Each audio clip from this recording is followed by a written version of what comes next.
just hit 250 subscribers. I want to do a special celebration video. The Final Fantasy series has some of my all-time favourite games. I want to do a tier list and run through all of the mainline Final Fantasy games. Talk about the good and bad, maybe share some stories. Gonna try and keep this to a maximum of 1 minute on each game. We'll see how long that lasts. This tier list is entirely subjective, but tell me I'm wrong anyway. Let me know your top games in the comments. And it's been a while since I've played some of the old Nintendo games. To be fair, a lot of them came to the UK late. And sorry in advance to any Final Fantasy XIII fans. Let's start. Okay, Final Fantasy VIII. We're starting with one of the more controversial ones. This is a Final Fantasy with tons of flaws. The complicated and unbalanced junction system, the draw system, level scaling. But you know what? I love it. Despite all the bad, it's still excellent. 8 is different. We're in a military school going on missions, but it still has that classic Final Fantasy feel and will to it. I personally love experimenting with the junction system, and there's lots of optional Guardian Forces to earn and acquire, like Brothers from Tomb of the Unknown King, or Bahamut from the Underwater Facility. Really satisfying hunting down all the GFs and making use of their unique abilities. Love Triple Triad the card game as well, and it's awesome you can convert cards into useful items using those Guardian Forces. The core story themes of 8 are love, war and time. I think the story is a little bit weaker once you've completed Disc 2 of 4 and time travel starts getting involved, while side characters are not quite as developed as much as they should be. Zell, Quistis, Irvine and Selphie. But I love it. Don't think it deserves an S for all its flaws. I'm gonna give it an A, which I imagine is still a bit higher than what most people would give it, and I think I've already gone over the 1 minute limit. Final Fantasy XI. Oh, it's unfair to compare MMOs against single player games. This is the first MMORPG I've ever played, so this already has a special place for me. I played the base game, and expansions, Rise of the Zilliard, Chains of Promethea, Treasures of Aturgan, and the game kind of fell off for me with Wings of the Goddess. Storytelling is great. For an MMORPG, there's a high quality story here. Pity it wasn't voice acted. 11 is my kind of MMO. It was really grindy and slow, but it really focused in on the massively multiplayer element. From about level 10 onwards, you have to play the game in a group. I remember parties could skill chain their abilities together, which created explosions or magic bursts. Mages could then time their spells into the magic bursts to create really powerful party combos. In general, it just felt like a living world, with dungeons integrated into the world itself, and airship or boat rides where random pirates or krakens can attack. If you've played, you probably know what I'm talking about, and what it's like to hide for your life inside the ferry and pray the kraken or pirates don't get you. Because you lose 10% of your experience points on death, and you can actually level down. Back in 2004, what I thought was impossibly hard then, if I replayed it now, I'd probably find it a lot easier now. Everyone is so much better at MMOs these days, and there's so many better resources and guides readily available.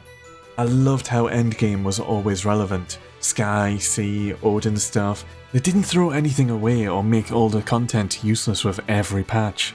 Just because I've played it so much and had a pretty awesome experience, this has got to be an S rank for me. At least pre-Seekers of Alduin. I don't like how that expansion changes the game up.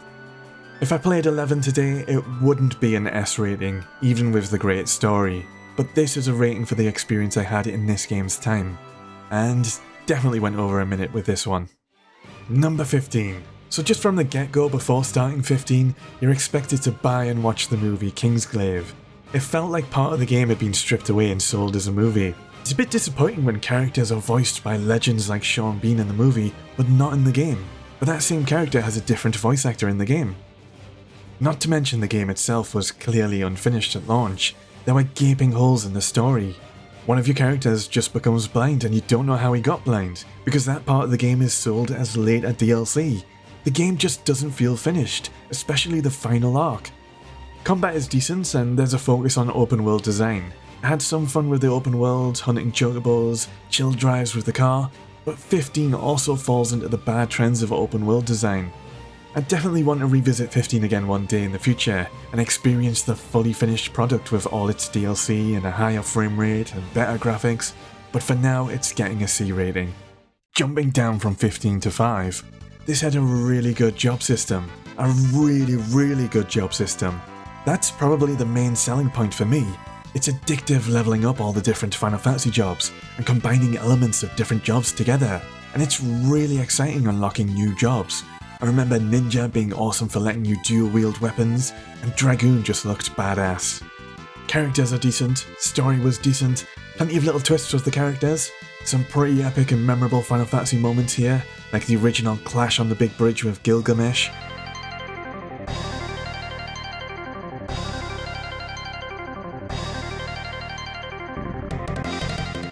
V is a classic, and I'm gonna give this a B ranking. Really close to getting an A though. Okay, 4 after years and 4, I'm gonna do 4 first. To me, this is as classic as Fantasy Final Fantasy gets. The series jumps onto the Super Nintendo and starts off with a bang.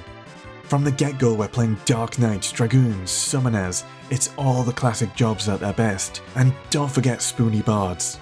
While you can't customize your characters with a job system like in 5, it makes up for it with a focus on storytelling and characters.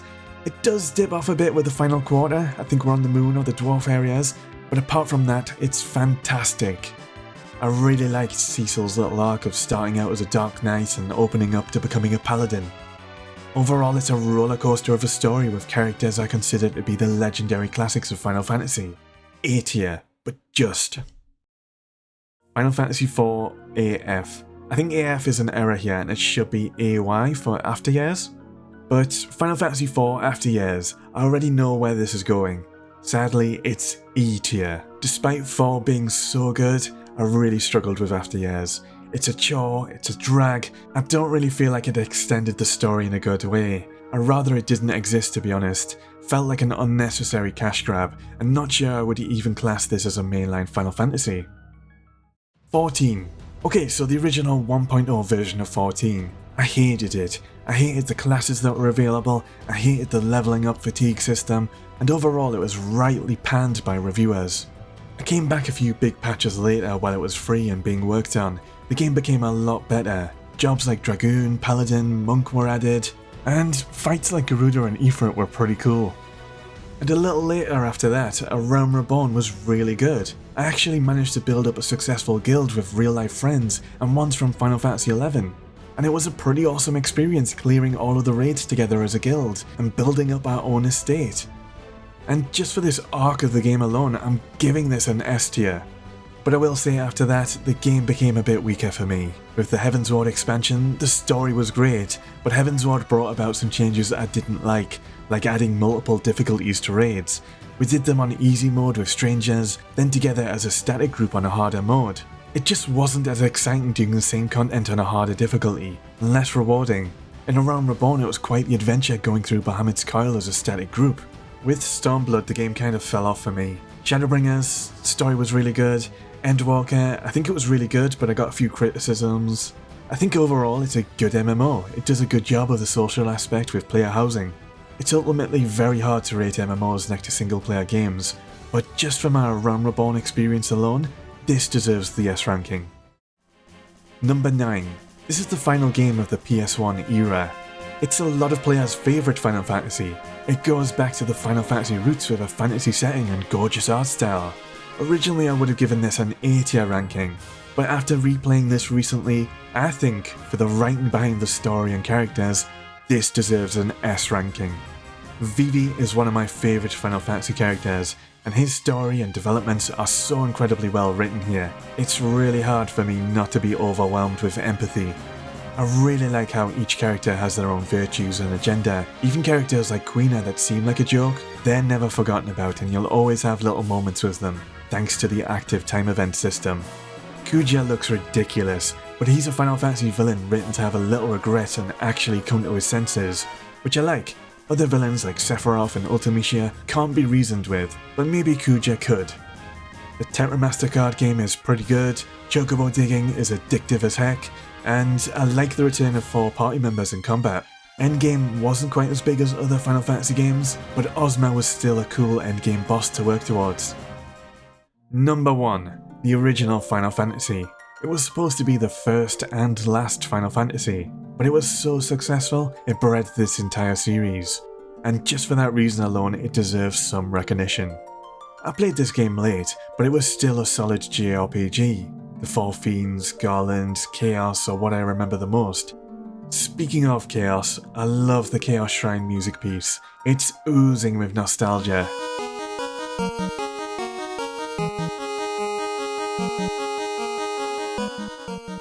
B tier. Number 7. Oh, my favourite game of all time, so this is going straight into S. It doesn't have the best graphics outside of combat, but they were still great for its time as an early PlayStation 1 game. To be honest, I kind of like that chibi or almost Lego art style. I love the minigames, characters, the story. There's so many massive moments. Storming the Shinra building, motorbike chases, realising how big the world is, dealing with the weapons and Sephiroth. It's really fun replaying this even today. Identity, life and death are the core themes of the story of 7. The storytelling is brilliant and you want to replay this game just to appreciate the sneaky things you didn't pick up on the first time through. See how Sephiroth isn't looking directly at Cloud here in his flashback? He's looking at this soldier. Real FF7 players know what this subtle little sneaky foreshadowing is. Can't forget the Gold Saucer, an amazing theme park. 7 has the best collection of minigames in the series. The G-Bike blew my mind first time I saw it. And I love the materia system. In fact, I feel it's a bit underrated as an RPG customization system. It's deceptively simple, but it's really fun getting access to new materia with new functions, and discovering ways to link it up with other materia for powerful combos. So, Final Fantasy VI, a Super Nintendo game. It didn't come to the UK until it was ported to PlayStation 1, and I believe this is the very best 2D Final Fantasy. Weirdly, it doesn't really have a main character, just lots of strong characters. Edgar, Sabine, Terra, Saimon, Celis. Most of them are good enough to be the main character. There's some bonus characters like Umaro the Yeti and Mimic. They don't have as much story to them, but they're still pretty cool optional characters. Overall, fantastic storytelling and writing. It deals with things I believe no Final Fantasy has touched before, like suicide. The world and story of 6 are just that hopeless, and it's all about rising above it. Even with having to wait for it to come to the PlayStation 1 in the UK, and playing it late, it still easily earns itself an S tier. So, when I first played 10.2, I did enjoy the customization system. The dress spheres were pretty much a Final Fantasy job system in disguise, and you could earn new jobs through the story and side content. 10.2 did feel a bit girly. I was maybe a tiny bit embarrassed to play. It would be a bit awkward playing this in your parents' living room and the cast are doing girly pop songs. But I revisited this with the remaster and was incredibly disappointed, especially straight after playing 10. I think the story in 10.2 is weak, and it kind of craps over the legacy of number 10. There's a moment that really stood out to me when you're going back to Seymour's mansion, and Yuna doesn't even acknowledge it's his mansion. It's just the guy she nearly married and the major villain of number 10. Story is really important to me in a Final Fantasy, and I don't like 10.2's story and how it changes the characters up. But it's the job system here that saves it from getting a rock bottom ranking. But with that out of the way, I can talk positively about number 10 now. So, number 10. This marks a new era on the PS2 and Final Fantasy finally got voice acting. It's something that really peeves me off, I want to get off my chest. I see a lot of people mocking the voice acting of number 10 with the quote, laughing scene. This really annoys me because this scene is taken out of context to make 10's voice acting look bad. Tidus and Yuna are forcing out fake laughs. They then laugh at how ridiculous their fake laughs sound.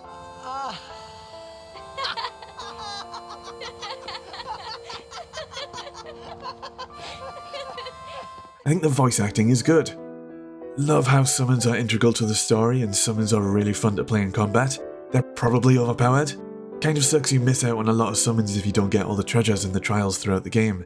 That's how I messed up my first playthrough. 10 is a little bit more linear without an overworld, but it still has plenty of optional backtracking, exploration and side activities, so it still works as a Final Fantasy. Endgame is pretty fantastic, getting all the optional summons, Yojimbo, Anima, Magus Sisters, fighting the Dark Aeons and Penance, and trying to get everyone's ultimate weapons. Love the sphere grid system. They should do away with the standard one in my opinion, and just let everyone go wherever you want in the sphere grid. This is somewhere between an S ranking and an A for me. Gonna go with A. Okay, got the 13 trilogy up next. I remember 13 coming through my letterbox and being so excited to play this. Initially disappointed, I played and played, hopeful it would get better. The next thing I know, I'm fighting the very disappointing final boss. It's a very linear Final Fantasy. You'll ride past these amazing looking locations, but never get to explore them. Even the leveling up sphere grid-like system from 10 is totally linear and you don't get to make any choices. Well, the world isn't even linear. You'd go forward, not backwards. Linear would imply 2 points, forward and backwards. But the game world deletes itself behind you as you move forward. Soundtrack is great, like every Final Fantasy, love Snow's theme, but I was just disappointed with every other aspect of 13. Storytelling, side content, I didn't even enjoy the combat. The characters I struggled to connect with. I think Vanille I liked the most. There's a bit of a resurgence with 13 and now lots of players are changing their minds or think this is good. So I want to revisit 13 at some point and see if I was missing anything, or see if it's any better than I remember. At least it will probably look a lot better on PC over a PS3 now. I have to be true to myself and give this an E tier. It fails at nearly everything Final Fantasy succeeded at before. Sorry if you're a 13 fan, I'll give it another try sometime. But I will say that 13.2 definitely made some improvements with the gameplay, with more paths and side content. Being able to tame monsters like its Pokemon definitely made combat more interesting. After being disappointed with 13, I definitely got some enjoyment out of playing this and became a little bit more hopeful for the series. Working from the story and characters of 13, the story doesn't really get much better. I will acknowledge the improvements with gameplay and give this a D rating. Now, if there was a road lower than E, this is where this would belong. The worst Final Fantasy I've ever played. 13.3 Lightning Returns. This just throws away any improvements made with 13.2. At the core of the gameplay is a doomsday clock, a clock always ticking and progressing the end of the game. So while you're exploring, you'll keep getting pop-ups that you've missed this quest, you've failed this quest, you've run out of time because time itself has progressed. You can use abilities to slow down time, but it's just an awkward chore. It was just this single mechanic alone that made me drop this game. It was like the developers had played Dead Rising just before making this. Mentioned developers, well, part of the game was even outsourced and wasn't entirely made by Square. The Doomsday Clock damaged your sense of agency and made it all about urgency instead, which isn't how I like to play RPGs.